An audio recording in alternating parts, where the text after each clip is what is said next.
Hello everyone, welcome to Barca News. It is May 31st, 2025, and Hansi Flick has called up Tony Fernandes to participate in the preseason alongside other academy youngsters, which I'm going to tell you who they are. Also, it's reported that Barcelona are very confident that Joan Garcia will be arriving at the club.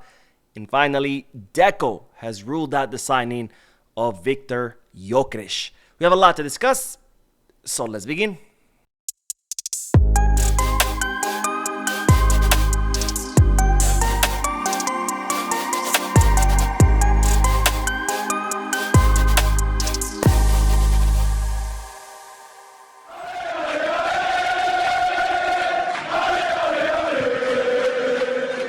Hello everyone, welcome to the channel. My name is Mo, and we'll begin this video with the news that the 2024-2025 Champions League season is officially over after today's final, where PSG dismantled, destroyed, and humiliated Inter Milan, defeating them 5-0 for what has become the biggest win in the history of the Champions League, or the biggest goal difference in a final of the Champions League. So PSG not only winning their first trophy, but also doing it in style by making history. Now, I didn't watch the full match because, of course, after Barcelona's elimination, I didn't really care who won and who didn't.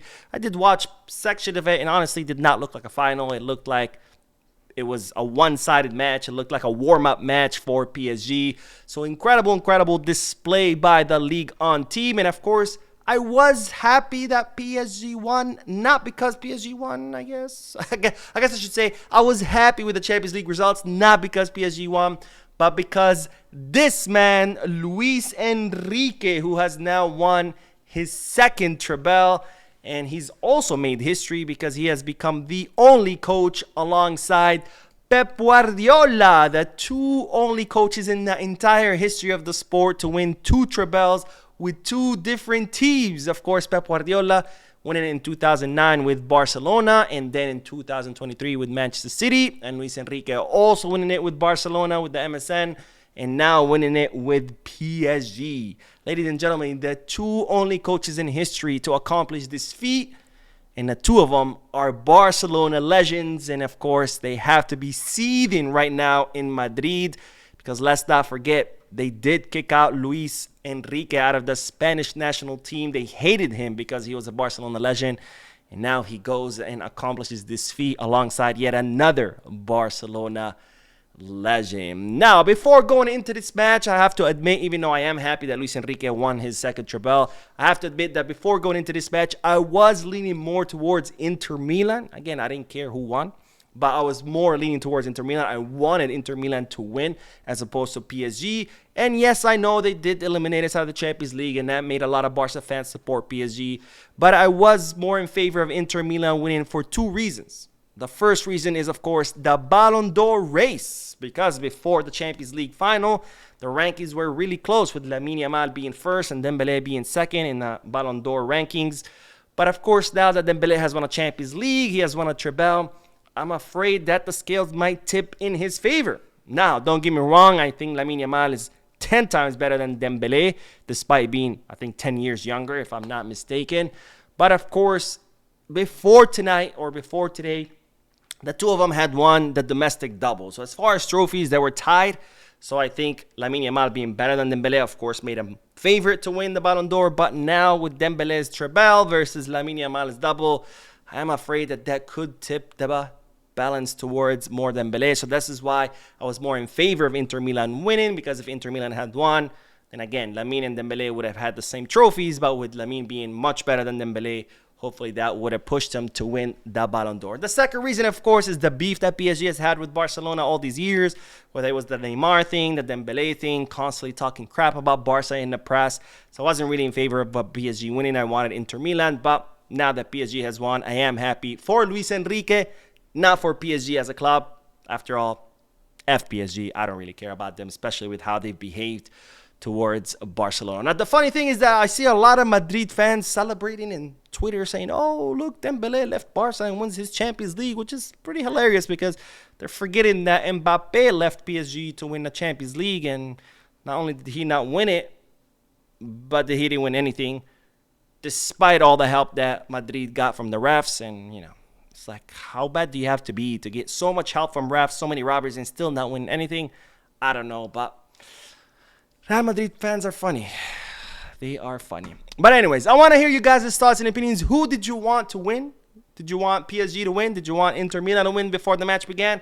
And now that the match is over, are you happy with the results? Yes, no? Let me know down below in the comment section. And by the way, what a way to completely fall apart for Inter Milan. And I'm not talking about the Champions League final. I'm talking about the season as a whole, because for the first 3 quarters for the season, maybe the first 80% of the season, I mean, it looked like Inter Milan were on their way to win a treble. I mean, they were in a Champions League final. They were first in the Serie A. They were in the semifinals of the Coppa Italia. And then all of a sudden, they completely fell apart. In the Coppa Italia, they get eliminated at the hands of AC Milan. AC Milan, who are like absolute crap this season. Then a series of bad matches. They drop points, and then Napoli ends up winning the Serie A, and now conceding 5 against PSG in a final. I mean, they went from aspiring to win a treble to like a trophyless season. Absolutely crazy. But anyways, let's get back to Barcelona. After all, this is a Barcelona news. But let's talk about Barcelona, because before today's match, L'Equipe, who is the organization that hands out the Ballon d'Or, had Lamine Yamal as favorite to win the award after the incredible season he's had. And after everybody has seen that he is the best player in the world, of course, for the exception of delusional Madrid fans. But before today, L'Equipe had Lamine Yamal as favorite. We'll see whether today's Champions League match affects that result. Hopefully not, because I do think that Lamine is the best in the world and that he does deserve to win the Ballon d'Or. Now, speaking of Barcelona, since we did mention Lamine Yamal, let's talk about more Barcelona news. Because, ladies and gentlemen, Hansi Flick has communicated to Tony Fernandes that he will have to report to medical testing with the first team, because he will be participating during the preseason with the first team. Now, as you know by now, July 13th will mark the beginning of Barcelona's preseason, where the players are going to have to report to medical testing. Tony Fernandes was included in the preseason last summer, and he has been called up once again.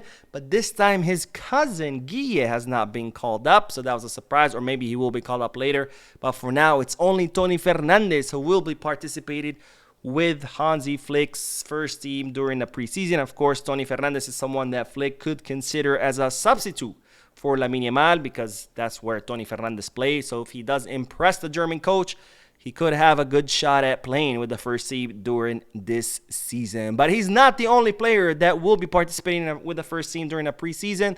There are other players that have been called up by Flick, including Juan Hernandez, the 17-year-old attacking midfielder who won the treble this season with the Juvenil A, or the under-19 youth team. Also, Pedro Fernandez, another 17-year-old attacking midfielder who also won the treble with the Juvenil A.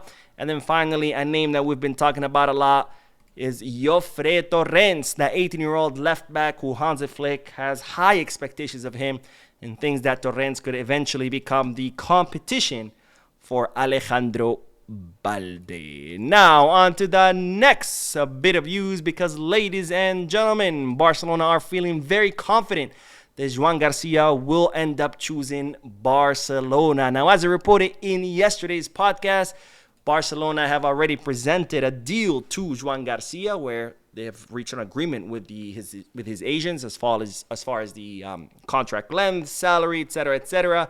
The agents of Joan Garcia have presented to the player Barcelona's offer and the offer of other European clubs, and now the player will take the weekend to consider which agreement which offer he wants to choose. And Barcelona are feeling very confident that Joan Garcia will choose Barcelona, because to him it's the most attractive project. After all, we've all seen what Hansi Flick has done with these players, and who doesn't want to play with Lamine Yamal, Garcia, Pedri? But it seems that Barcelona's project is the most attractive for Joan Garcia, and Barcelona are feeling confident that he will pick Barcelona. Of course, we're going to have to wait and see. We cannot count our chickens before they hatch. Anyways, the last bit of news is that Deco, the sporting director, has ruled out the signing of Victor Gyokeres. Gyokeres, who has been linked with Barcelona and several other clubs, because he will be on the move this summer after ending his chapter with Sporting CP. And this is what the sporting director said when asked about Gyokeres. I'm not going to talk about the transfer market here because it's not the right time. I came to talk about something else. He's a great player, referring to Gyokeres, who has scored a lot of goals in recent years at Sporting. But at the moment, we're not looking for that position. We already have Lewandowski to play at number 9, so it's not a position we're looking for. So there you have it, folks. Deco confirming what I've been saying for months now, that Barcelona are not looking to sign a center forward this summer. They want to keep Lewandowski until summer of 2026, and in summer of 2026, Barcelona will look to sign someone else. All right, that is all the news for this video. We'll be uploading another video in a little bit, so stay tuned to the channel. Don't forget to hit the like button, subscribe to the channel, drop a comment, and as always, peace, Garza.